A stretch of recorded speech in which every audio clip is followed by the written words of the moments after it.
Strap in. 20 slabs in this unboxing video. 20. Gotta get my scissors here. This is a very heavy box. So if you need to pause this and go get a drink or go get yourself a snack, do that now, because we're gonna be here for a little while as I try to get this open. While I'm doing this, I like to answer questions that I get via DM or comments on videos and that sort of stuff. So I get a lot of questions. Hey, Jim, is there any other place to buy, either graded Sports Illustrateds or raw Sports Illustrateds other than eBay? So eBay is obviously the 500-pound gorilla. That's where you're going to get most of everything there. But Heritage, so if you're not aware of Heritage, HA.com, Heritage Auctions, they always have at least some and sometimes a lot of graded Sports Illustrateds for sale. So I would check there. Regarding raw, yeah, I mean, eBay's where most of the sales take place. Beyond that, other collectors, our Facebook group, there's some sales that take place in there. So join that group. Just search CGC Sports Illustrated in Facebook. And after that, it's kind of a lot of grunt work. Garage sales, estate sales, antique malls. Just talking to your family and friends and letting them know you're on the hunt for, raw issues of Sports Illustrated. That's the best way to go about it. Okay, so much in this box. Got a game program. Got some SI China. Slam magazine. There's a Newsweek. We got some first covers. We got some goats. There's a Time magazine. There's variants. 20 slabs. We got a lot to go through, so I'm going to whip through these real quick or else we're going to be here for an hour. So not as many stories, lots and lots of results. Let's start it off. 9.4. Okay. Not bad. This is Playoff Dreams, Kobe Bryant and Kevin Garnett on the cover. April 21st, 2008. There's one 9.6. There's now one 9.4. And there's one 9.2. I projected this at 9.6. Very, very, very condition sensitive issue. We've got a full color cover on the back cover, and all of this black ink, especially along the edges there. You can see all of that black ink along the spine. So that's why there's no 9.8, there's one 9.6, and there's one 9.4. That's it. Really tough. There's a bunch of others graded, but they're all lower than that. So it's a really tough issue to get. Great looking issue of Garnett and Kobe in his prime here, and I love that one. Okay. Got a lot to go through. You know me, I can talk for hours, so I'm gonna have to shut my mouth here and get through these, or else we're, like I said, we'll be here forever. Oh. I'm gonna give myself a minute. I told you there was a Slam magazine in here. Okay, so this box was sent in well over a year ago, like 18 months ago. So it's been sitting at CGC. So I submitted these a long time ago, like at the end of 2021, early 2022. Okay.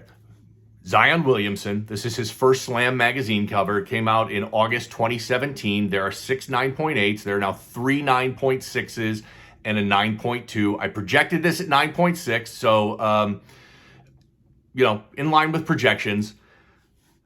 Zion was still a top prospect a year and a half ago when I submitted this. Not so much today. The poor guy, he's played 114 games out of 3 seasons. I think that's less than half. That's less than half of the total games available in his career he's played in. He's fun to watch when he plays. Is he going to turn this around and make a career out of it, or is he going to be the next, Greg Odom, who just couldn't get past his injuries? Good news is I did get my labeling. It does say first Zion Williamson Slam magazine cover, 9.6. Don't love that grade. Love the cover. It's a good looking cover. All right, next up. Man, I've struggled with this one. I've submitted this one a lot. This is the Newsweek Dream Team cover. Came out on July 6, 1992. There are 2 9.2s. There's 2 9.0s and 4 8.5s. I projected this at 9.0.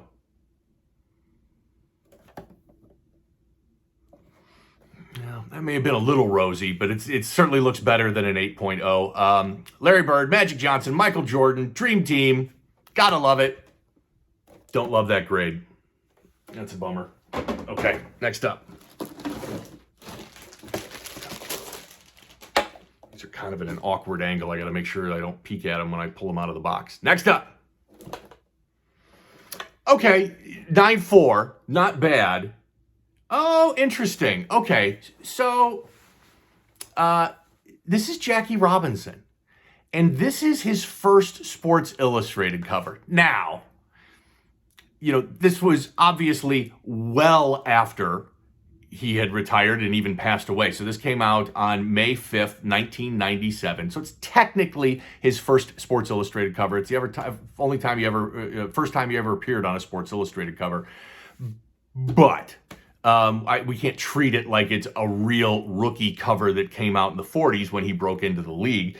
But still very cool. 17 Days in May is the headline. It goes back and kind of goes over Jackie Robinson breaking the color barrier and coming into the league. It's a very cool looking cover, and it says first Jackie Robinson Sports Illustrated cover. This is a pop 1 of 1, none higher. There's a 9.0 graded and a couple of more. You know, it'd be incredible if he was on a cover, you know, in the early 50s when he was still playing.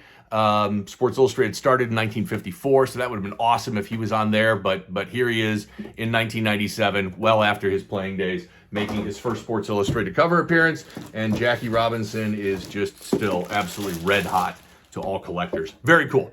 Very happy with that 9.4. It's a cool cover.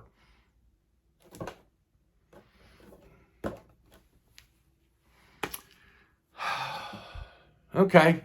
Props to CGC. They're doing the labeling like they should. This is not, I projected this at an 8.5. It came in at a 7.5.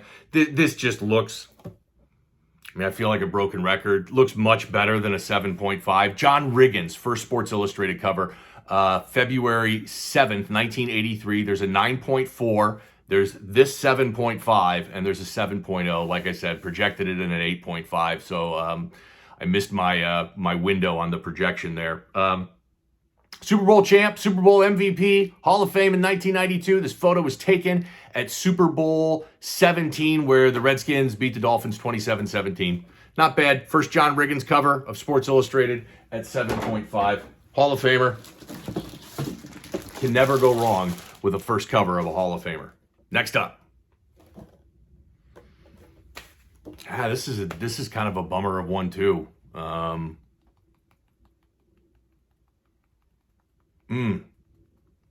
Yeah, this is a bummer. So this is My Hometown, LeBron James. This came out on June 1st, 2015. This is a variant. I did not get my variant. So after I praised CGC for you know, doing the first cover labeling, they blow it on this variant here. So I love this cover. My Hometown, LeBron. It's a great shot of him dunking from the back.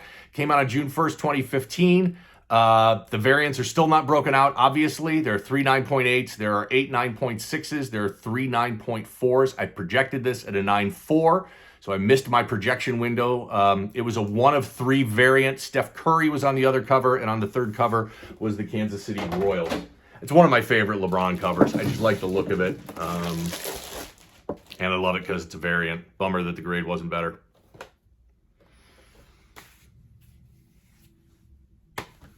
See, now I'm mad. Now I'm mad. I love that Jackie Robinson. I was all happy and excited and loving that. And now I got this stinking 9.6. So this is Shaq and LeBron. This is the Watch Out headline cover.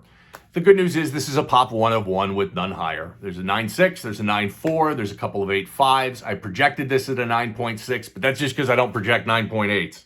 I was really pushing for this to pop a 9.8. You know, I forget Shaq played with LeBron for one season. The Cavs lost that year in the second round of the playoffs, and the very next year, Shaq signed with the Celtics. But for the 2009-2010 season, he had Shaq and LeBron on the exact same team. Totally forgot about that. The 9.6 sucks. The only thing that makes it better is that it is a pop 1 of 1 with none higher. Cool looking cover. Shaq and LeBron. I mean, come on. Very cool. 7.5, Larry Bird, Life After Larry, March 23rd, 1992. There's a 9.6, there's a 9.4, there's two 9.0s. I had projected this as an 8.5, so again, missed my projection beyond the cushion that I give myself. When I project an issue, like I projected at 8.5, I want to be within one grading tier, so that would be a 9.0 or an 8.0. Just missed it on this one. But Life After Larry, this was his last season. The Celtics lost in 7 games to the Cavs that year in the second round. Larry Bird never played another game again. However, he did play so I guess I didn't realize this. Larry played for the 1992 Dream Team and then never played another professional basketball game again. So his last active game as a player was with the Dream Team and not with the Celtics. And I really didn't put that together until I was doing some research for this video. He technically retired in August 1992, so that would have been after the 1992 Olympics. 7.5, Life After Larry. All right, I need to miss a projection now on the high side. Didn't do it on this one, or at least I don't think I did. So this is Deion Sanders for Sports Illustrated cover, November 13th, 1989. Very difficult to get in a high grade. So there's only one 9.0, there's two 8.5s, and there's this 8.0. There's some others out there that are graded. I projected this at 8.0, so it's spot on. He's the only athlete to ever play in a World Series and in a Super Bowl. 13 Major League Baseball seasons. I kind of forgot that he played that long. Retired from the NFL in 2000, but then came back in 2004 and played a season with the Ravens. Completely forgot that he had played for the Ravens. Let's talk about the visuals on this cover. This is why I love Sports Illustrated so much more than sports cards or graded game tickets or a lot of other memorabilia out there. This just screams 1989. You've got Deion, he's got kind of the pork pie hat going on, leather jacket, no shirt, the gold chains, the gold watches, and all that stuff, and the sunglasses. That's what Deion was in 1989. He was flashy, and that's why we called him Prime Time. Man, I loved watching him play. When he would do the high leg kick and the hand behind the head going into the end zone, Deion was great, and I'm rooting for him. I'm rooting for him as the head coach of the University of Colorado. I hope he's able to turn that program around. The good news is Colorado Buffaloes got nowhere to go but up because they were the worst Power 5 team in the entire country last year. Going to be interesting to see what he does at Colorado. Oh, that's nice. Oh, that is very nice. Nice. All right, it's about time I got a good grade. Oh, I'm pissed off at these bad grades that my mouth is drying out. Fran Tarkenton. So this is Frantastic. There's the headline writers at Sports Illustrated getting their puns in for the headline on the cover. Frantastic, November 10th, 1975. This 9.2 is a pop 1 of 1, none higher. Now, it's not Tarkenton's first Sports Illustrated cover, but I knew this had a really good chance to pop a really high grade. So there's this one 9.2. There's a 9.0. There's a bunch of others out there. I had projected this at 8.5, so got what I asked for. Exceeded one of my projections finally. This is Fran's last Sports Illustrated cover. I think he was on 4 or 5. Hall of Fame inductee in 1986. He was an MVP. He's number 10, is retired by the Vikings. Never won a Super Bowl because he played his whole career for the Vikings. But great looking cover. Great looking cover. Next up. Oh, here we go. You can tell, SI China. This will be interesting. Okay, so this is, this is right in line with my projection. So, because you might look at this and say, holy cow, why are you getting a 6.5 on that one, Jim? Right there, if you can see it. See that in the glare there? That crease runs the entire length. And I pressed the daylights out of this magazine, but there are some creases that are so deep that it actually raises the paper. You get kind of like a mountain effect. You push the paper together like that, and the paper kind of pinches in on itself, and you get this little ridge. Once you get that, there's no way pressing is ever going to fix it. But, I mean, you can flatten it out, smooth it out, make it look a little bit better, but that's a pretty deep crease in there, and I knew that, and that's why I projected this at a 6.5. This is SI China, Kobe, the Alpha Dog issue. Came out on December 13th, 2013. This is the only graded copy in existence at 6.5. SI China is very difficult to get in a high grade. The paper is much thicker, much heavier gloss on the front and back covers. So it is much harder to press out flaws in SI China than your standard Sports Illustrated issue. So that's why you don't see a whole lot of high grades in SI China. This was the same photo that was used in the American Sports Illustrated edition that was released in October, so 2 months before this. But good looking cover of Kobe, Alpha Dog cover, SI China. Pretty cool.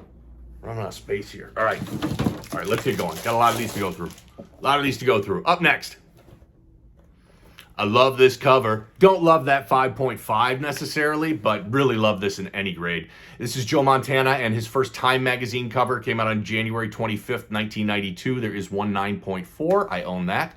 There's a 9.2, two 8.0s. I had projected this at a 6.5, so my projection skills still can get better. Joe Montana is the only athlete to ever be on the cover of Sports Illustrated, Time, and Newsweek, all on the same day, January 25th, 1982, right before the 1982 Super Bowl, and that's a fun cover regardless of what the grade is. Next up.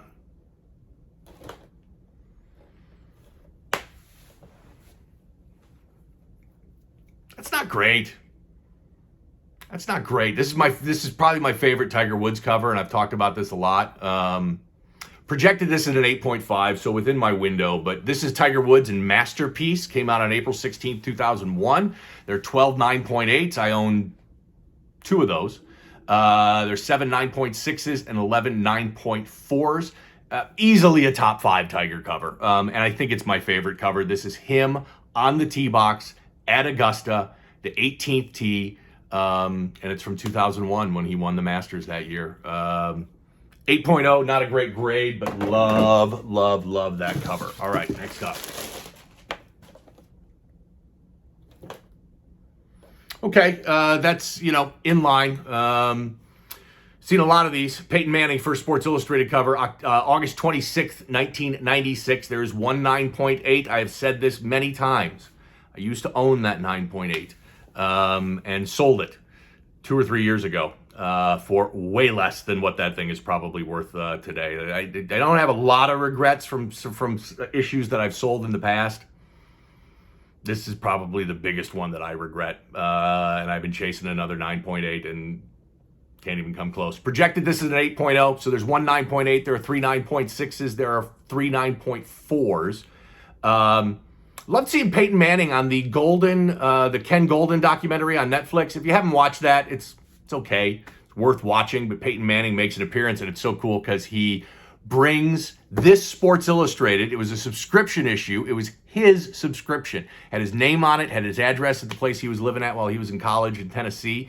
That's one subscription issue I would love to get my hands on. I think subscription issues where the athlete or a famous person is on the subscription label, I'm down for that. That's something I would do. There was a famous copy of a Michael Jordan Sports Illustrated that was Kobe Bryant's personal Sports Illustrated. It said Kobe Bryant, had his address on there from when he was a kid. That sold on Heritage Auction years ago, and I'm kicking myself for not stepping up and paying what it took to win that one. But those are subscription issues I would love to have. 9.0, not bad. John Elway, this is his first pro cover. His first cover was when he was wearing his Stanford University uniform. August 15th, 1983, there's one 9.6. There's one 9.0.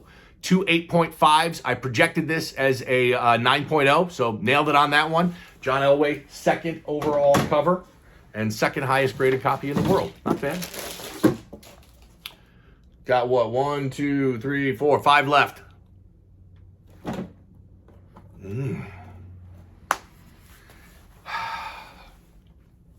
I must have been having a good day. I must have been in a good mood when I submitted all these issues because all my projections are all rosy and much better than what they all turned out to be. Wade Boggs, first cover from April 14th, 1986. There's a 9.4, two 9.0s, and an 8.5. Projected this at a 7.5. Kind of a bummer. Does have the proper labeling. First Wade Boggs Sports Illustrated cover. He was a first ballot Hall of Famer in 2005, 12-time All-Star, World Series, played the World Series, 5-time batting champ. Wade Boggs, first Sports Illustrated cover from 1986. He was the man back then. Great player back in the day. Next up. Love this cover in any grade. Not disappointed by this one at all because it's in line with my projections. This is Patrick Ewing, his first Sports Illustrated cover, March 22nd, 1982. There's a 9.4, 9.2, two 8.5s. I projected this at a 7.0, so landed right where I thought. One of the most anticipated rookies in history. Got drafted number 1 overall by the Knicks. Never won an NBA championship because he played in the time of Michael Jordan. But you know, he was the, you know, think about those amazing high-profile number 1 picks that panned out. You know, Patrick Ewing, David Robinson, Tim Duncan. We're going to see with Victor Wembanyama. But it looks like all indications are he's going to live up to that number 1 overall hype. Can't wait to see Victor playing next year. Oh, look at that. Just look at that. Look at that. Lot going on here. This is fun. This one is just flat out fun. Mike Tyson versus Leon Spinks program from that night. June 1988. Yep, June 1988. I projected this at an 8.5, so finally, one that did better than my projections. Took place at the Trump Plaza in Atlantic City. Says so right there. Trump Plaza in Atlantic City. Of course, the famous 91-second knockout. Mike Tyson beating Leon Spinks. It was the highest grossing fight in history at the time, pulling in over $70 million. I loved Tyson in the 80s and 90s. I was a huge fan. I bought all those fights. I remember exactly where I was for this 91-second fight. Just amazing. So fun. So much fun. And like I said, so much going on here. Tyson Spinks official program. Trump Plaza Hotel and Casino, Don King Productions, and Butch Lewis Productions Incorporated present. And the fact that it's got a Trump tie-in just makes it more interesting. Just very, very interesting. Okay, 2 left here. Let's see if we can have some fun and get some high grades on these last 2. Oh. That is a very nice, a beautiful 9.4, a beautiful variant breakout. Kobe Bryant Schooled is the headline on this one. So this is a variant cover, came out on October 26, 2015. There is one 9.4. That's it. No other copies graded. A really, really difficult Kobe issue to get in a high grade in newsstand because it was a 1 of 4 variant. I projected this at a 9.4. The other covers, there was a Spurs cover, the Heat, and Timberwolves. That's D'Angelo Russell on the cover here with Kobe. This is also Kobe's last Sports Illustrated cover as an active player. So a lot going in and a lot to love on this Kobe Bryant 1 of 4 variants. Those variants are so difficult to find in good condition, and they're so rare. Love that one. That's nice. I mean, we can do better. This is the last one. We can end this box on an even better note than a Kobe variant 9.4, but it's going to be tough. You got to come up big. Last slab right here. It's going to have to come up big to do better than that Kobe. Oh! And it did not. Oh, it did not. That's a bummer. Well, 9.6. Tiger Woods and the Tiger Walk cover. April 22nd, 2002. There's one 9.8. I own that one. There are now 3 9.6s and a 9.0. I projected this at 9.6. The photo was taken in 2002 at the Masters. He won that year. It was his 3rd overall Masters and his first ever back-to-back Masters. He won in 2000 and 2001. Bummer to have missed that 9.8. Just a little bit of color break there on the spine. That's all that kept us from doing it. Okay, that was a quick one. Had a lot of slabs to go through, 20 of them. Check me out on social media. Comment and like and subscribe here on YouTube, and really appreciate you watching these videos. Thanks so much.